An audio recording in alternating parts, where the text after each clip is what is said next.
लाली पूरा दिन बड़ी मेहनत से काम करती और वो लकड़बग्घा पेड़ की छांव में आराम करता।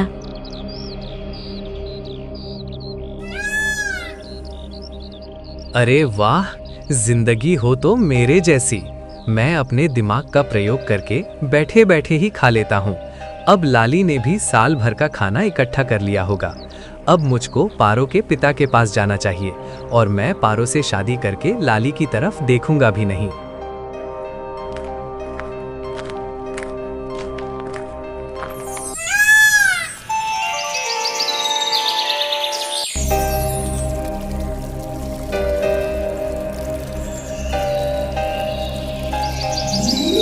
जंगल में एक भोलू नाम का लकड़बग्घा रहता था जो इधर उधर घूमता रहता और सारा दिन आलस में सोता रहता था। और जब उसको भूख लगती तो वो दूसरों का शिकार चुराकर अपना पेट भर लेता। वो अपनी जिंदगी पूरे ऐशो आराम से जी रहा था। एक दिन वो सोकर उठा तो उसने अपने सामने एक सुंदर सी लोमड़ी को देखा। अरे वाह, इतनी सुंदर लोमड़ी मैंने तो इससे पहले कभी नहीं देखी। इस पर से तो मेरी नजर हटती ही नहीं है। ऐसा लगता है मानो जैसे आसमान से कोई परी उतर आई हो। अरे ओ लकड़बग्घा, मुझको इतनी देर से क्यों घूरे जा रहा है? पहले कभी कोई लोमड़ी नहीं देखी। अरे वाह, तुम तो मुझसे बात कर रही हो। मुझे तो लगा था इतनी प्यारी लोमड़ी किसी को क्या भाव देगी, लेकिन तुमने मुझसे बात की। मुझे बहुत अच्छा लगा। सच में तुम्हारी आवाज सुनकर मुझको बहुत सुकून मिल रहा है। बस बस, मुझ पर ज्यादा लाइन मारने की कोशिश मत कर। मैं इतनी आसानी से तुम पर पटने वाली नहीं हूँ। अब तुम मुझको आसानी से अपनाओ या फिर मुश्किल से अपनाओ, अब तो मैं तुम्हारा होकर ही रहूँगा और तुमको अपना बनाकर ही रहूँगा। क्या तुम मेरे साथ शादी करोगी? अरे वाह लकड़बग्घा, तुमको शादी करने की बहुत जल्दी पड़ रही है। पहले तुम अपना परिचय तो दे दो और मुझसे मेरा परिचय ले लो, तभी तो शादी करेंगे।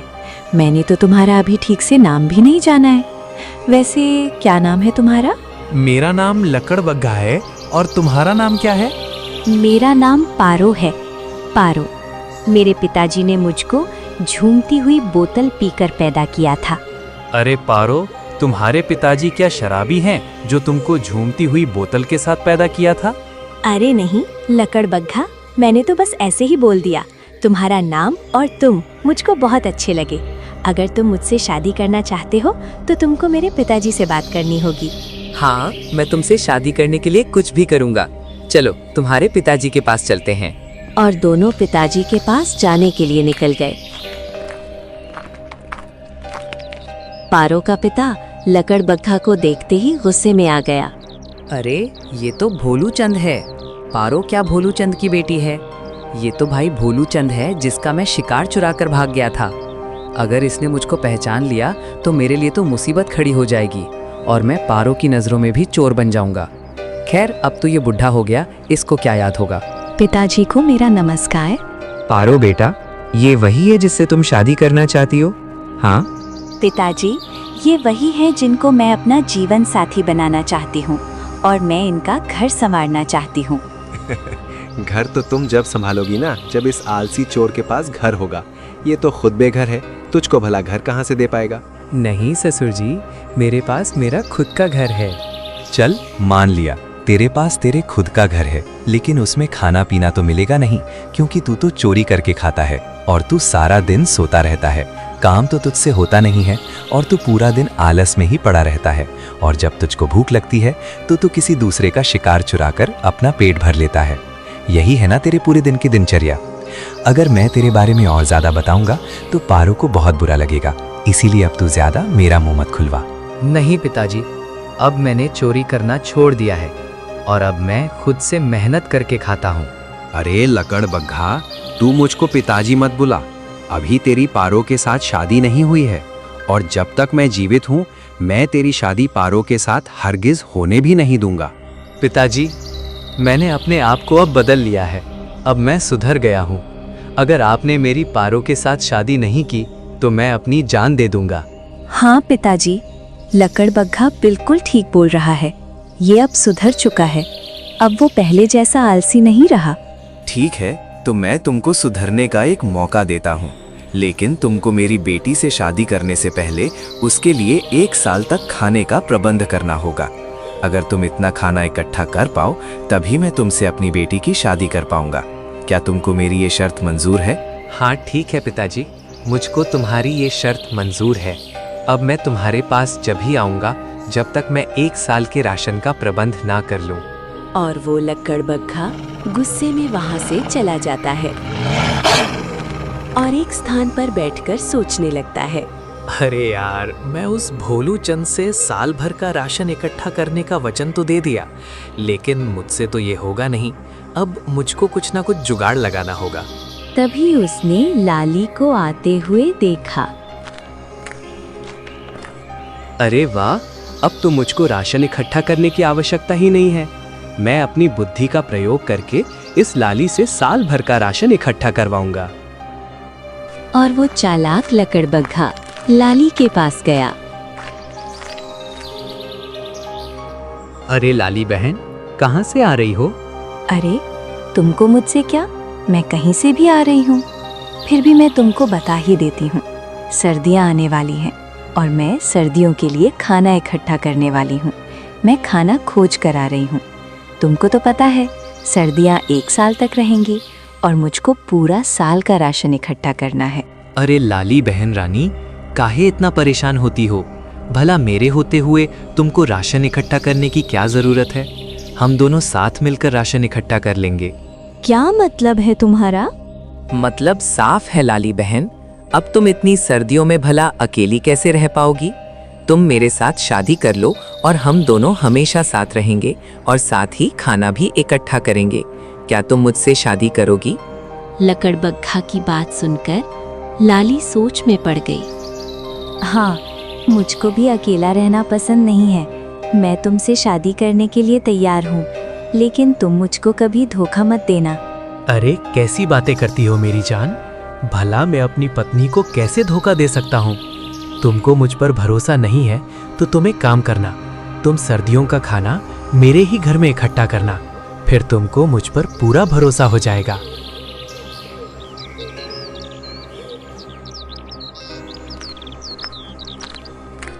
और वो लाली को अपने प्यार के जाल में फंसाकर उससे खाना इकट्ठा करवा लेता है। हाँ, अब मुझको थोड़ा सा और खाना इकट्ठा करना है, फिर मेरा साल भर से भी अधिक खाने का प्रबंध हो जाएगा और फिर मैं लकड़बग्घा के साथ शादी कर लूँगी। और लकड़बग्घा मुझसे बहुत प्यार करता है, वो हमेशा मुझको खुश रखेगा। लाली पूरा दिन बड़ी मेहनत से काम करती और वो लकड़बग्घा पेड़ की छांव में आराम करता।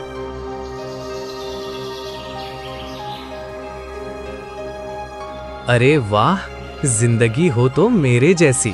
मैं अपने दिमाग का प्रयोग करके बैठे बैठे ही खा लेता हूँ। अब लाली ने भी साल भर का खाना इकट्ठा कर लिया होगा। अब मुझको पारो के पिता के पास जाना चाहिए और मैं पारो से शादी करके लाली की तरफ देखूंगा भी नहीं।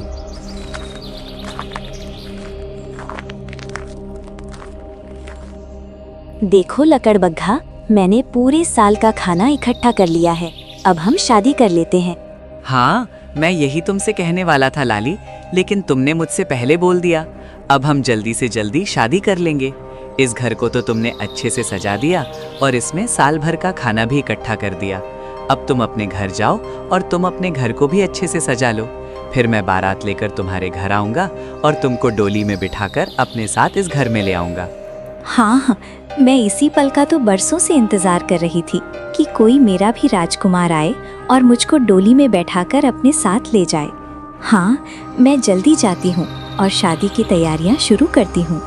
और लाली वहां से चली जाती है।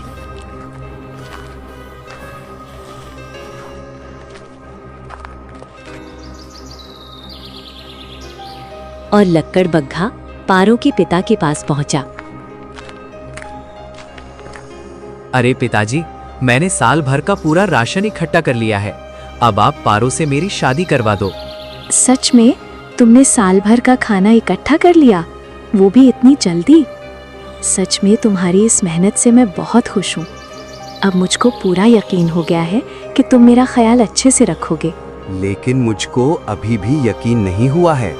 पहले मैं इस लकड़बग्घा के घर जाकर पूरा साल भर का राशन देखूंगा। तभी मैं पारो की शादी तुझसे करवाऊंगा।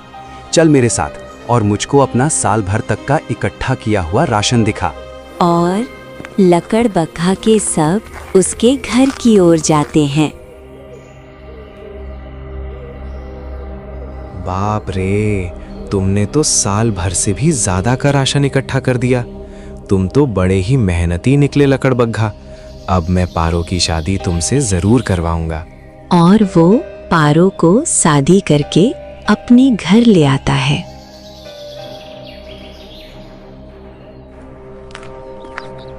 पारो, आज मैंने तुमको पा लिया और मैं तुमको पाकर बहुत खुश हूँ। तुम नहीं समझ सकती, आज मेरी खुशी का कोई ठिकाना नहीं है। हाँ, सच में मेरी आज तुमने भी ये साबित कर दिया कि प्यार में असंभव से भी असंभव काम किए जा सकते हैं। देखा तुमने, मेरे प्यार की खातिर अपने आलस को दूर कर दिया और तुमने साल भर से भी अधिक राशन इकट्ठा कर दिया। मुझको भी इतना मेहनती पति मिला है जिसे पाकर मैं भी बहुत खुश हूँ।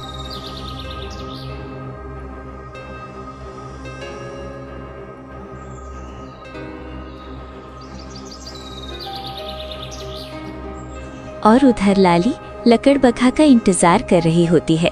पता नहीं ये लकड़बग्घा भी कहाँ रह गया। अब तक तो उसको बारात लेकर मेरे दरवाजे पर आ जाना चाहिए था। कई दिन बीत गए पर वो अभी आया नहीं। मुझको लकड़बग्घा तो घर पर जाना चाहिए। शायद वो किसी मुसीबत में हो या उसकी तबीयत खराब हो गई हो। मुझको चलकर देखना चाहिए। मैं उसको ऐसे अकेला कैसे छोड़ सकती हूँ? आखिर मैं उसकी होने वाली पत्नी हूँ। और लाली उसके घर चली जाती है। देखो पारो, मैंने तुम्हारे लिए कितना सारा राशन इकट्ठा किया है, लेकिन तुमने अभी तक मेरी मेहनत की कमाई को चखा तक नहीं है। क्या तुमको मैं और मेरा राशन पसंद नहीं आया? ऐसी बात नहीं है मेरी जान। अगर तुम मुझको पसंद नहीं आते तो मैं तुमसे शादी क्यों करती? तुम मुझको बहुत पसंद हो और तुम्हारा खाना भी। लाओ, तुम मुझको अपने हाथ से खिला दो। हाँ जरूर, मैं तुमको अभी अपने हाथ से ताज़ा फल खिलाता हूँ। बदमाश, अगर तूने मेरे फलों को मेरी सौतन को खिलाया तो मुझसे बुरा कोई नहीं होगा। तूने राशन इकट्ठा करवाया मुझसे और शादी का वादा किया मुझसे और बारात लाने का वादा किया मुझसे और शादी कर ली तुमने भोलू चंद की बेटी से। अरे लाली बहन, ये तुम क्या कह रही हो? क्या ये राशन तुमने इकट्ठा किया है? लकड़बग्घा ने तो कहा था कि ये राशन उसने इकट्ठा किया है। नहीं, ये पूरा राशन मैंने ही इकट्ठा किया है। इसने मुझसे शादी करने का वादा किया था और कहा था कि मैं बारात लेकर तुम्हारे घर आऊँगा, लेकिन ये बारात कहीं और ही लेकर चला गया। तुम इतने धोखेबाज निकलोगे लकड़बग्घा, मैंने कभी सोचा नहीं था। अब मैं तुम्हारे साथ एक पल भी नहीं रहूंगी। वो दोनों दुखी मन से उस धोखेबाज लकड़बग्घा को छोड़कर वहां से चली जाती हैं। मैंने कभी सोचा नहीं था कि वो लकड़बग्घा मेरे साथ ऐसा करेगा। उसने मुझसे साल भर का राशन इकट्ठा करवा लिया और मेरे साथ इतना बड़ा विश्वासघात कर दिया। मैं उस गद्दार को इसका सबक जरूर सिखाऊंगी। लाली बहन, उसने ये सब मुझको अपना बनाने के लिए किया था। उसके सामने मेरे पिताजी ने शर्त रखी थी कि वो 1 साल का राशन इकट्ठा करेगा, तभी मैं पारो की शादी उससे करवाऊंगा। मुझे लगा था कि वो ये सब अपनी मेहनत से करके दिखाएगा, लेकिन अब भी वो वैसा ही है जैसा पहले था। उसने अपना आलस बिल्कुल भी नहीं छोड़ा है। मैं उसके प्यार में बिल्कुल टूट चुकी हूँ। अब मेरा जीने का कोई भी इरादा नहीं है और मुझे अपने आप पर बहुत ज़्यादा घिन आ रही है कि मैं उस आलसी की बातों में आकर अपने मन में उसके सपने सजाए थे। अब मैं जीना नहीं चाहती पारो बहन, मेरा मर जाना ही ठीक रहेगा। तुम ऐसी बातें मत करो लाली बहन। एक काम करो, तुम मेरे साथ चलो। मैं अपने पिताजी के साथ रहती हूँ और तुम चाहो तो तुम भी हमारे साथ रह सकती हो। इससे तुम्हारा अकेलापन भी दूर हो जाएगा और मेरे पिताजी को दूसरी बेटी भी मिल जाएगी। चलो मेरे साथ।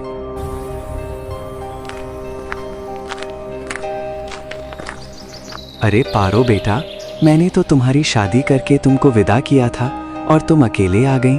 दामाद जी को साथ क्यों नहीं लाई तुमको उनको भी साथ लेकर आना था।